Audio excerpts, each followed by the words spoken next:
the guy who owns the suit shop. But he talks about if anybody walks in your store and you say, hey, can I help you? What do they always say? No, I'm good. They say, no, thanks, I'm good. But if I change the question and say, hey, welcome to our store today, it's your first time visiting, now what happens?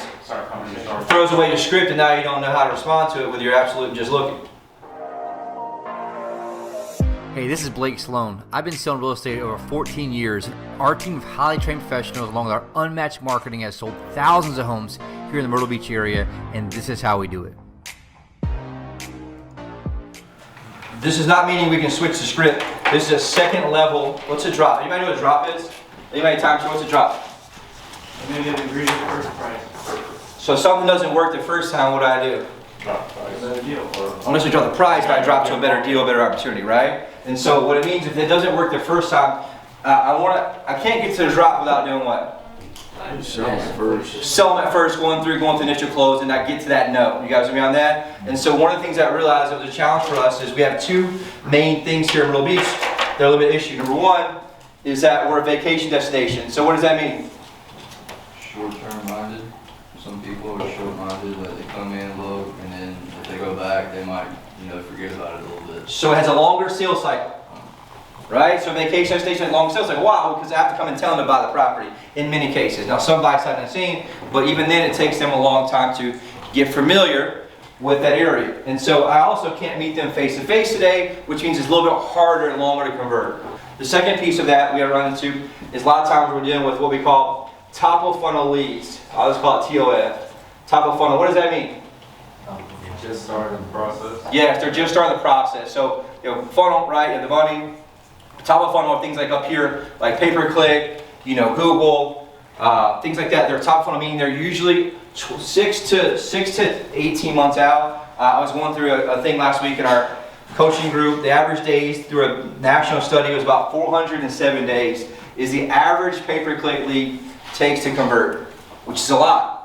It's a long time, right? And so what that means is we have to be able to connect the dots. And number two, we have to be able to drive them and keep them connected to us through that process, right?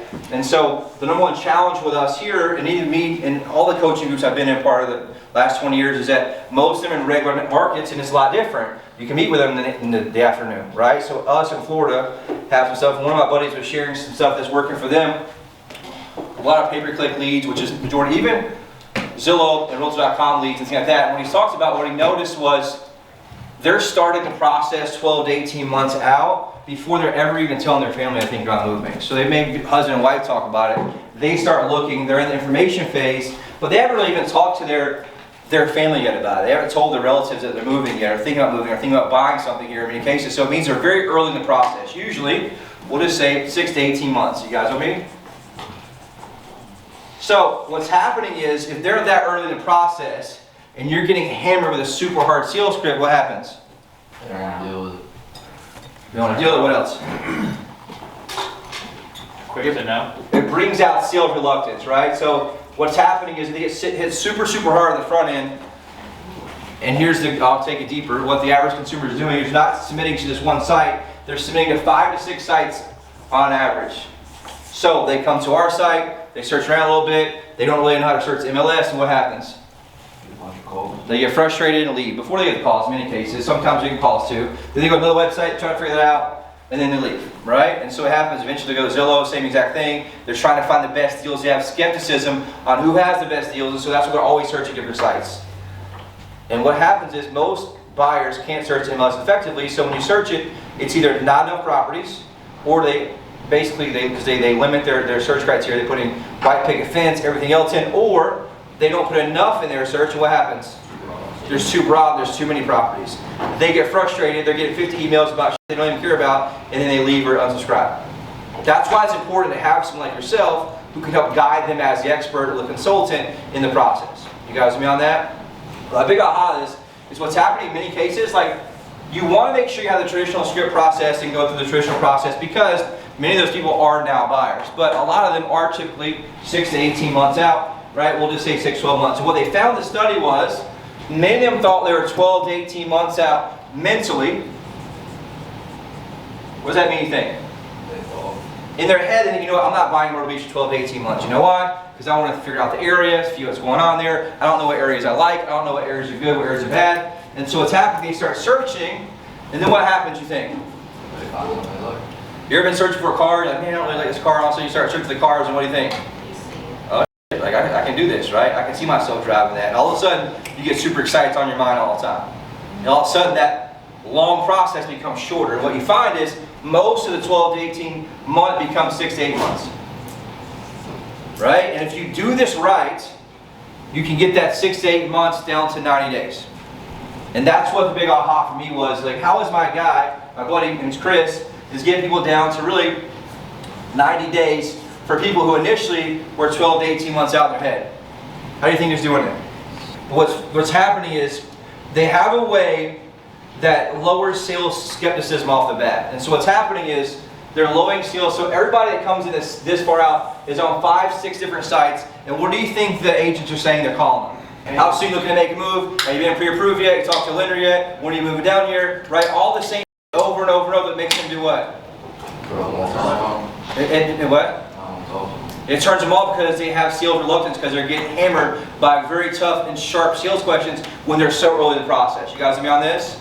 And so that's why the key is we're going to identify who's further out, and I'll show you how we do that. But it's a soft backdoor entry where you're able to lower sales skepticism, and by doing so, they're moving 12 to 18 monthers into 90 days. And it's over and over and over, which I was like very impressed in thinking that, but it was like, wow, it makes a whole lot of sense because what's happening is they're getting very sharp sales questions by 5, 6 different sites, 5, 6 different agents, and they're usually the same questions, right? How soon are you moving? Have you talked to a lender, right? Things that they don't like to hear about as much, and what happens is, what do? Shut down. They shut down, put the wall up. And so that's why you're getting so many no's, when you know that they're looking online, looking for stuff, right? And it's just happened because as this have more and more, and Zillows have come in, and Realtor.coms have come in, right? They've kind of systematized a lot more, so everybody's getting hammered a lot, which is creating a lot more sales reluctance. You guys with me on this? You guys probably feeling the same thing, right? And so I think that is important. Number one, we always leave our initial sales process, which is our script that we have, which works very, very good because what it does is, it's not as hard as a lot of people. We're not really on the lender yet and all that stuff. We're just kind of seeking out, following back up, making an offer for properties. And if you're getting no reluctance, log the notes in there, then we're going to go back and hit them a second time with what? The soft approach. You guys with me on this? And I think that was a big aha for me. It's like, look, we're not going to shift the boat or turn the boat direction, but we're going to go a soft approach, which I think is super helpful for us on this, right? Because we're catching some of the process we're missing. And what they said, when they tracked it out, what happened was, they get in online, they're 12 to 18 months out mentally, they start searching, get hammered by agents, they shut down, so they don't really talk to anybody. And then eventually, when they are ready, they're still looking, they're just stalking properties from out, let's say from far away, right? Not talking to anybody. And then what they finally end up doing, when they're ready mentally, because they searched and found information, they found some areas they like, is then they ask a friend who they use. Right? And I was like, holy shit, this is exactly what's happening. In many cases. Why? Because the initial approach was so harsh, or hard, they shut down, they slowly nurtured themselves, it took a long time, and then finally just ask, hey, who'd you use? And they refer them to their friend. And that's how you know people are already in databases, and they're already in a lot of people's databases. And a lot of people's, past clients and sphere are in other people's databases because they went online 12 to 18 months out, and they searched online. But what happened was the agents in the middle here dropped the ball. The sales scripting, the sales skills weren't really enough to get that person opened up. And to bring them in from an educational standpoint and ask the right questions. The guy who owns the suit shop, when he talks about, if anybody walks in your store and you say, hey, can I help you? What do they always say? Good. They say, no, thanks, I'm good. But if I change the question and say, hey, welcome to our store today, it's your first time visiting, now what happens? Start conversation. Throws away your script, and now you don't know how to respond to it with your absolute just looking. And so it's the same exact thing we're doing here. We're switching the script a little bit because they're so well rehearsed to tell you what? No, I'm just looking, I'm not interested, I'm too far out, whatever it is. And so we're going to bring that back and reverse engineer with a little bit different script and opening. That makes sense to you guys there?